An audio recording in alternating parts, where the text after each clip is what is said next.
우리 한 목소리로 읽겠습니다. 로마서 15장 5절과 6절입니다. 시작. 이제 인내와 위로의 하나님이 너희로 그리스도 예수를 본받아 서로 뜻이 같게 하여 주사 한 마음과 한 입으로 하나님 곧 우리 주 예수 그리스도의 아버지께 영광을 돌리게 하려 합니다. 아멘.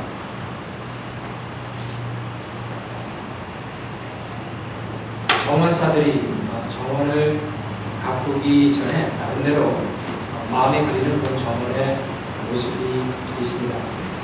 또한 그 정원사들이 꽃나무와 나무들을 가꾸기 전에 어떻게 이 나무를 아름답게 가꿀까는 마음의 그림을 그린 다음에 그 꽃과 정원을 이렇게 정리하게 됩니다. 하나님께서도 마치 정원을 아름답게 하는 그런 정원사와 같다고 요한복음 15장에서는 증거를 하고 있습니다. 하나님께서 우리의 교회를 아름답게 가꾸어 나가시는데 하나님 안에 그 그림이 있습니다. 그래서 당신께서 생각하시는 교회의 모습을 이루어 나가십니다. 예수님께서는 요한복음 17장에 그와 같은 하나님의 모습을 가리키면서 이 교회를 위한 기도를 하고 있습니다. 하나님의 교회가 아름답기 위해서는 6가지의 모습을 가져야 된다고 예수님께서 하나님께 간절히 기도를 하는데 그 6가지의 요소를 보면은 첫 번째가 기쁨이고, 두 번째가 진리이고, 세 번째가 거룩이고, 그 다음 네 번째가 하나됨이고, 다섯 번째가 전도이고, 그 다음에 마지막이 사랑의 열매입니다. 기쁨과 진리가 전에 거룩이 있고, 기쁨이 있고, 거룩이 있고, 진리가 있고, 전도가 있고, 하나됨이 있고, 마지막에 사랑이 있는 것입니다. 이 사랑이 맨 마지막에 있는 것은 사랑은 모든 것을 완전하게 했기 때문에 하나님께서 이 사랑을 맨 마지막에 둔 것입니다. 우리가 이 말씀을 기억하면서 우리가 같이 교회를 섬기면서 이 모습이 이루어질 수 있도록 그려나가고 같이 기도하는 것이 참으로 중요합니다. 그렇게 그런 마음을 가지고 우리가 주님을 찬양하며 주님께 나와서 기도를 드리다 보면 하나님께서는 우리의 교회를 그렇게 아름다운 모습으로 정원사와 같이 가꾸어 나가게 된다는 것입니다. 그런데 예수님께서 이렇게 6가지 아름다운 교회의 모습을 놓고 기도하시면서 각별히 한 가지 더 중점적으로 기도한 것이 있습니다. 다른 것보다 하나됨에 대해서 2절에 걸쳐서 길게 기도를 하십니다. 그러시면서 이 한 마음과 한 뜻이 되기를 위해서, 그래서 하나님께 영광을 돌리기 위해서 예수님께 간절히 기도합니다. 오늘 본문에도 보면은 사도 바울이 로마서에 있는 성도들에게 권면을 하면서 한 뜻, 한 마음, 한 입으로 주님께 영광을 돌리라고 증거를 하고 있습니다. 우리가 세상에 살면서도 이 하나 되는 것의 중요한 것을 잘 알고 있습니다. 지금 한국에서 그 메르스 바이러스로 인해서 여러 가지 참 어려움이 있고 공공장소도 잘 보이지 않는 그런 것이 있는데 이럴 때 정부와 또 의료기관에 있는 전문가들이 힘을 합하여서 이 바이러스를 퇴치하려고 노력을 할 적에 좋은 결과를 분명히 얻을 수 있습니다. 그와 같이 어떤 일을 하기 시작할 적에 먼저 한 마음이 돼서 그 일을 갖다 추진하는 것이 중요하다는 것을 우리가 잘 알고 있다는 것입니다. 교회도 마찬가지입니다. 교회에서 이 어떤 일을 하고자 할 적에 우리가 같이 세워나가고자 할 적에 한 마음이 되는 것이 참 중요한데 그런데 본문에서 가리키고 있는 그 한 마음이라는 것은 세상에서 한 마음이 되는 것과는 조금 차이가 있는 것을 말하고 있습니다. 물론 우리도 하나가 돼야 되지만은 성경에서 가리키고 있는 하나됨이라는 것은 좀 더 나아간 그런 하나됨을 가리키고 있어요. 그 하나됨에 대해서 우리가 좀 보기 전에 먼저 이런 식으로 교회가 하나 돼서는 안 되는 그런 부정적인 모습을 먼저 볼 필요가 있습니다. 이 사도 바울이 여러 곳에 서신서를 참 많이 보냈는데 이 사도 바울이 서신서를 보내면서 이 하나됨, 유니티라는 단어를 그렇게 많이 쓰지 않았습니다. 그런데 그가 이 유니티, 하나됨이라는 단어를 썼을 적에는 2가지 이유를 가지고 2가지의 하나됨을 놓고 그가 쓴 것을 볼 수 있습니다. 첫 번째는 그가 하나됨이라는 단어를 썼을 적에는 성령님 안에서 하나됨으로 화목해지는 하나됨을 가리킬 때가 있었습니다. 성령님 안에서 하나됨으로 화목한 하나됨을 가리킬 때가 있었습니다. 두 번째 그가 하나됨이라는 그런 부류의 말을 쓸 적에는 믿음 안에서 하나님으로 믿음 안에서 하나됨으로 성경의 가르침에 대한 하나됨을 가리키고 있습니다. 그래서 로마서 전체를 보게 되면은 이 복음을 증거하면서 우리가 하나가 되어야 되는데 우리 중심을 하나가 되게 하는 그 복음이 무엇인가를 1장부터 15장, 16장에는 이제 문안이 있고 15장까지 자세하게 설명을 하고 있습니다. 그렇다면 오늘 본문에 나온 이 하나됨이라는 것은 어떤 하나됨을 가리킬까요? 이 하나됨은 다른 것이 아니라 이 화목한 하나됨, 다시 말해서 성령 안에서 화목한 하나됨을 가리키는 것인데 그런 하나됨이 우리가 추구해 나가면서 좀 견지해야 되고 그런 하나됨으로 잘못 빠질 수 있는 잘못된 하나됨을 성경은 또한 가리키고 있습니다. 성경적인 하나됨에 좀 위반이 되는 반대가 되는 그런 하나됨 중에 하나는 뭐냐면은 어떤 거대한 조직체를 만듦으로써 하나 되고자 하는 그런 움직임입니다. 어떤 거대한 조직체를 만듦으로써 하나 되고자 하는 그런 움직임은 성경에서 가리키는 하나됨은 사실 아닙니다. 여러분, 교회의 역사를 보게 되면 중세 때 이 교회가 상당히 커졌습니다. 그래서 로마 제국에 많은 영향을 사실 미치게 됩니다. 하지만 우리가 잘 알고 있는 것은 중세는 교회 역사의 암흑기였죠. 더 나아가서는 그 암흑기 동안에 결국 나중에 가서 십자군 전쟁이라고 하는 잘못된 전쟁을 낳게 됩니다. 그것이 왜냐하면 중세 때의 교회가 거대한 조직이 되면서 성령의 움직임으로 움직이는 것이 아니라 세상적인 원리로 움직였기 때문에 결국은 십자군 전쟁이라고 하는 그런 오류를 낳게 되었다는 것입니다. 하지만 누가가 기록한 사도행전을 보게 되면 초대 예루살렘 교회는 그와 같은 움직임이 아니었습니다. 성령 하나님의 중심으로 말미암아 그 성령께서 역사하시는 교회였습니다. 그렇기 때문에 그가 아무리 커지더라도 하나님 안에서 하나된 마음을 가지고 복음을 전할 수 있는 교회가 되었다는 것입니다. 다시 말한다면 이 교회는 유기체적인 그런 조직이라고 볼 수도 있겠죠. 움직이는 사람이 모인 그리고 이 모임이라고 볼 수 있는 것입니다. 요즘 시애틀 다운타운에 가면은 이 건물을 짓는 많은 크레인들을 여러분들이 볼 것입니다. 그리고 건물이 쑥쑥 올라가게 됩니다. 아주 고층 건물들이 많이 지어지고 있는데 여러분들 그 건물이 이렇게 올라가는 것을 보면서 우리가 저 건물이 참 잘 성장하고 있구나 라고 생각하는 사람은 아무도 없을 것입니다. 왜냐하면 건물이 올라가는 것은 생명력이 있어서 올라가는 것이 아니기 때문에 그렇습니다. 하지만 우리가 주변에서 흔히 볼 수 있는 나무를 보면서 나무가 자라는 것을 보면 저 나무가 참 생명력 있게 자라고 있구나. 푸릇푸릇한 그런 새싹을 볼 때마다 저 나무 가운데 생명력이 있구나. 마치 교회는 그와 같이 성장하는 모습을 가진 유기체적인 주님의 몸과 같은 그런 단체라는 것, 사람의 모임이라는 것입니다. 그렇기 때문에 우리가 교회가 성장한다는 것은 유기체적인 그런 어떤 조직적인 성장을 가리키는 것이지 결코 큰 조직체가 되어서 움직이는 것을 가리키는 것은 아니라는 것입니다. 두 번째 우리가 교회가 성장하면서 지향해야 될 것은 뭐냐면은 동호회 모임 정도로 생각하면은 아니 된다는 것입니다. 교회가 이 복음의 빛을 잃기 시작하고 자신이 하고자 하는 그런 일들을 제대로 감당하지 못할 적에 중심이 되는 것은 무엇이냐면 결국 교회의 섬김이 어떤 사람의 취미생활 정도로 타락할 적에 교회는 그 힘을 잃어가게 됩니다. 좋은 예 중에 하나가 예전에 등대 곁에 있었던 선술집의 예가 있습니다. 여러분 예전에 등대가 있고 지금도 등대가 있지만 보통 등대가 세워지는 것은 앞에 암초가 많아서 배가 난파되는 그런 경우가 많기 때문에 그렇습니다. 배가 부서지게 되면은 사람들이 바다에 빠지기 때문에 그 주변에 있는 사람들이 등대가 있어도 배가 난파되는 것을 보고 안타까워서 여러 구조대원을 만들게 됩니다. 그래서 배가 난파되어서 사람이 물에 빠지게 되면은 그 구조대원들이 들어가서 사람들을 구원해내는 그런 일을 감당하게 됩니다. 그런데 그 사람들을 데리고 나와서 보니까 추운 바다에서 나왔는데 몸이 굉장히 차갑고 이대로 놔두다가는 위험할 것 같아서 조그만 집을 짓게 됩니다. 그래서 그곳에 침대를 놓고 난로도 놓고 또 따뜻한 술도 끓이면서 사람들이 나오자마자 그 사람들에게 먹임으로 말미암아 그 사람들이 구조된 이후에 안정을 찾을 수 있도록 도움을 주게 됩니다. 그런데 시간이 지나면서 그 등대에 많은 배들이 난파가 되고 이 구조하는 일들이 빈번하게 됩니다. 그러자 조그맣게 지었던 집을 이제는 아주 크게 짓게 됩니다. 그래서 카페트도 깔고 여러 가지 침대도 갖다 놓고, 그런데 그 옆에다가 구조대원들이 조금 쉴 수 있는 공간을 마련하게 됩니다. 그래서 구조일을 열심히 하는데 가만 보니까 배가 난파되는 것이 매번 있는 것은 아니에요. 그래서 조금 한가할 적에는 마을 사람들이 거기에 조금 모이게 됩니다. 근데 시간이 지남에 따라서 어떤 사람이 그냥 모이는 게 좀 그러니까 술을 하나 이렇게 들고 오게 됩니다.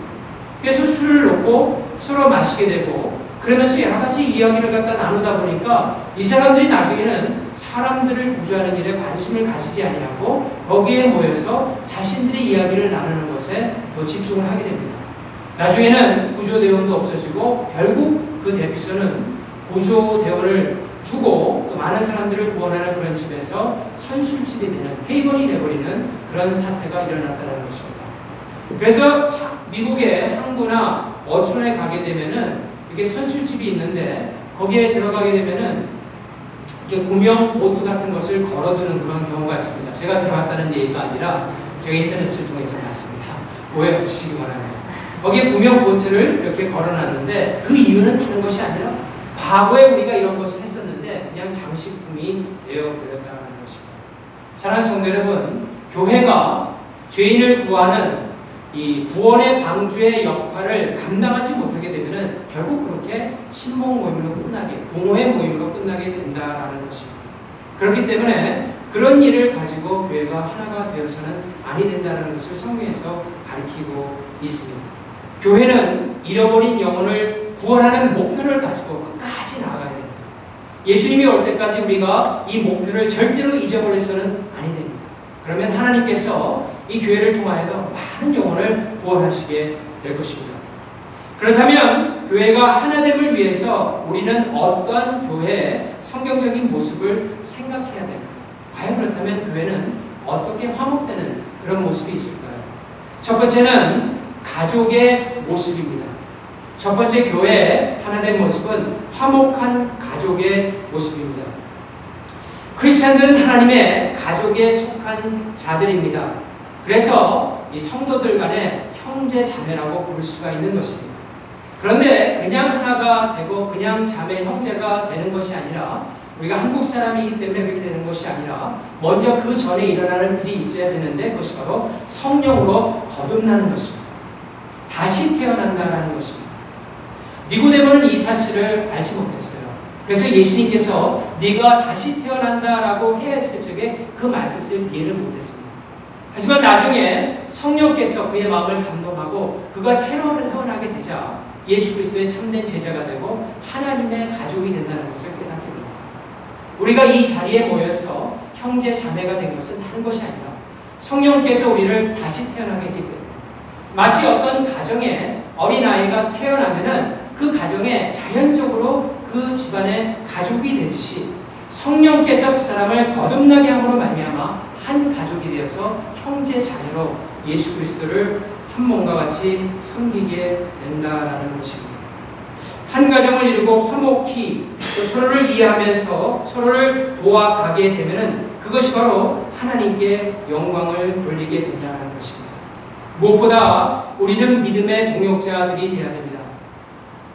여러분, 세상에 나가면은, 그리고 세상의 소리를 듣게 되면은 한 가지 하는 일이 있는데 그것 중에 하나가 뭐냐면 우리의 믿음을 자꾸만 갉아먹습니다.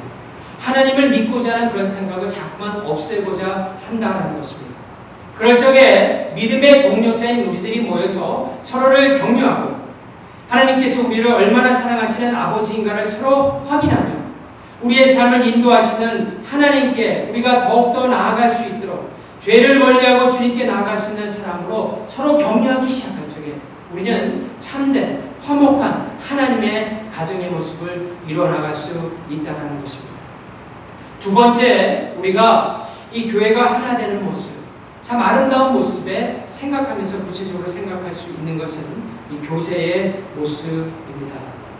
우리가 매 주일마다 교제를 나누기 위해서 또 이렇게 찬송도 합니다. 예배 중에 교제가 일어납니다. 예배 중에 영적인 교통이 일어납니다. 더 나아가서는 또 밑에 내려가서 우리가 서로 대화를 나누면서 서로 간의 교제를 합니다.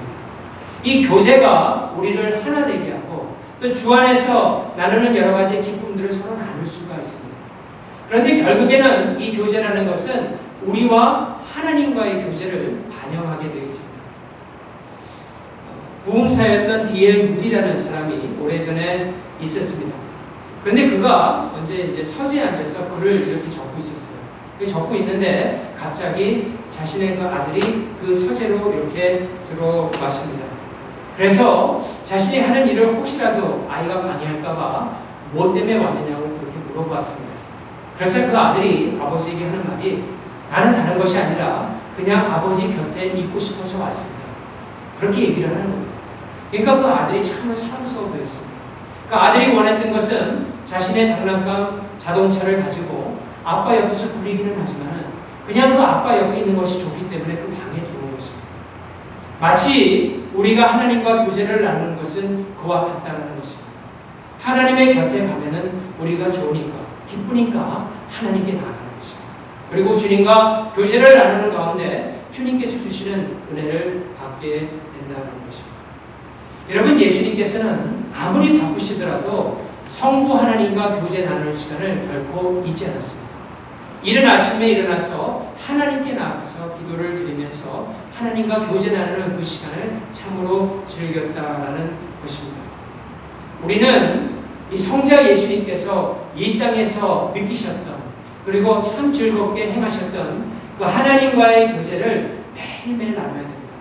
사랑하는 성도 여러분, 주님 앞에 나아가서 주님과 교제를 단 5분만 나누더라도 우리의 심령이 개선합니다.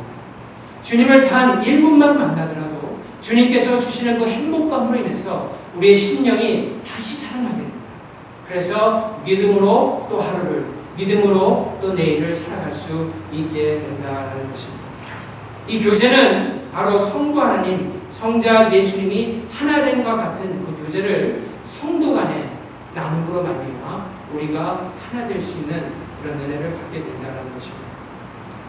마지막으로 성경에 나타난 교회가 하나 되는 모습 중에 하나는 성경은 우리의 교회를 가리켜서 예수 그리스도의 몸이라고 그렇게 말을 하고 있습니다. 고린도전서 12장 12절에서 13절에 보면 사도 바울은 교회를 예수 그리스도의 몸이라고 했습니다. 그러니까 예수 그리스도의 몸이 있고 예수님께서 우리의 머리가 되셔서 우리의 삶을 주관하시며 우리는 예수 그리스도의 지체가 되어서 예수 그리스도의 몸된 교회를 섬기는 그런 자들이다라고 성경은 가리키고 있습니다. 교회를 향하여 사도 바울은 교회가 하나님의 부르심을 받아 한 몸이 되었다는 것을 이렇게 말하면서 고린도전서 12장 13절에 보게 되면은 한 성령을 마시게 하셨느니라라는 표현을 하고 있습니다. 다시 말해서 우리가 계속해서 주 안에서 주의 몸된 교회를 한 마음으로 섬기기 위해서 우리에게 필요한 것이 있다면 그것은 성령 충만함을 받는 일이라는 것입니다. 여러분, 이렇게 더울 적에 지금 상당히 많이 더운데 사족 같지만은 또 이 교회에서 에어컨을 달지 않는 이유 중에 하나가 차라리 그것을 가지고 다른 사람을 구제하는 일에 섬기겠다라고 그래서 달지는 않는데 어찌됐든 우리가 이 여름이 되면 상당히 더워집니다. 그렇게 덥지만은 이렇게 더울 적에 우리가 찬물을 갖다가 한 모금 마시게 되면 상당히 시원하고 우리의 정신도 맑아지는 것을 느낄 수가 있습니다. 그래서 다시 힘을 얻고 또 나가서 본연의 일들을 할 수 있는 것이죠. 마치 우리의 믿음의 사람들도 그렇다는 것입니다. 우리의 믿음이 새로워지고 충만해지기 위해서는 성령 하나님을 마셔야 된다고 성경은 가르치고 있습니다. 우리가 말씀과 기도를 통해서 성령 하나님을 마시고 성령을 마시게 되니까 어떻게 돼요? 물을 마시면은 이 배에 물이 차듯이 성령 하나님을 마시게 되면은 우리 가운데 성령 하나님께서 충만하게 되니까 우리의 삶 가운데 그 성령의 능력으로 나아갈 수 있는 놀라운 믿음이 생기게 된다는 것입니다. 이를 통하여 우리가 주의 몸된 교회를 섬기기 시작하기에 우리는 그 섬김을 통하여 더욱더 하나 되는 놀라운 체험을 하게 된다는 것입니다. 사랑하는 성도 여러분, 위와 같은 교회의 모습을 믿음을 가지고 마음에 생각하면서 주님의 교회를 섬기게 되면은 궁극적으로 하나님께 영광을 돌린다라고 증거하고 있습니다. 오늘 본문의 16절 말씀을 다시 한번 보도록 하겠습니다. 로마서 15장 6절 말씀을 보게 되면은 다음과 같이 되어 있습니다. 로마서 15장 6절 말씀에 한 마음과 한 입으로 하나님 곧 우리 주 예수 그리스도의 아버지께 영광을 돌리게 하여 하노라 되어 있습니다. 우리가 이 세상에서 어떻게 참 영광을 돌립니까? 오늘 여러분들에게 하나님께서 주신 이 말씀, 이 세 가지의 모습을 가지고 주의 몸된 교회를 섬기다 보면은 그것이 바로 하나님께 영광을 돌리는 결과를 낳게 된다는 것입니다. 근데 놀라운 것은 우리가 이렇게 한 마음으로 주님의 교회를 열심히 섬기게 되면 예수님께서 다음과 같은 증거를 하고 있습니다. 요한복음 17장 23절에서 이렇게 증거를 합니다. 곧 내가 그들 안에 있고 아버지께서 내 안에 계시어 그들로 온전함을 이루어 하나가 되게 하려 함은 아버지께서 나를 보내신 것과 또 나를 사랑하신 같이 그들도 사랑하신 것을 세상으로 알게 하려 함이로소이다 라고 기도하고 있습니다. 이것은 무엇을 가르치냐면은 우리가 주님의 몸된 교회를 한마음 한뜻으로 그렇게 섬기기 시작할 적에 그것이 세상에 보는 눈을, 교회를 보는 눈을 바꿔가게 된다는 것입니다. 세상이 지금 우리 교회를 보는 눈들이 그렇게 좋지는 않지만은 거기에 대해서 우리가 의식하지 아니하고 우리 교회라도 이 마음을 가지고 이 세 가지의 마음을 가지고 이 화목한 교회를 위해서 성령의 충만함을 받고 주님의 교회를 자꾸 섬기다 보면은 이 세상이 볼 적에 저 교회는 정말 하나님의 제자된 예수 그리스도의 제자된 모습을 가지고 있는 교회구나라는 사실을 깊이 깨닫게 되고 그를 통하여 교회로 그 사람들이 나오게 되고 그를 통하여 그들이 구원받게 되고 하나님께 영광을 돌리는 사람들로 변화되는 놀라운 역사가 일어날 수 있게 된다는 것입니다. 그렇게 하여서 그들도 결국에는 하나님께 영광을 돌리는 사람으로 변화되게 된다는 것입니다. 그것이 바로 구원의 열매가 되는 것입니다. 사랑하는 성도 여러분, 우리가 오늘 이 말씀을 받으면서 6가지 하나님께서 주신 참다운 아름다운 교회의 모습을 여러분들이 좀 가지고 일어나길 원합니다. 예수님께서는 우리 교회가 기쁨으로 충만하기를 원합니다. 우리 교회가 거룩해지기를, 세상과 구분된 다른 것들을 보이시기를 참으로 원합니다. 더 나아가서는 거룩한 진리가 우리 가운데 넘치기를 원하고 그로 인해서 하나가 되어서 5번째로는 나아가 전도를 하고 더 나아가서는 모든 것들을 통틀어서 예수 그리스도의 사랑 가운데 하나가 되는 모습을 가질 적에 하나님께 참된 영광을 돌리는 그런 모습으로 영원에 갈 수 있게 된다는 것입니다. 바라기는 이와 같은 마음을 가지고 주님의 몸된 교회를 섬기는 여러분 다 되시기를 주님의 이름으로 축원합니다.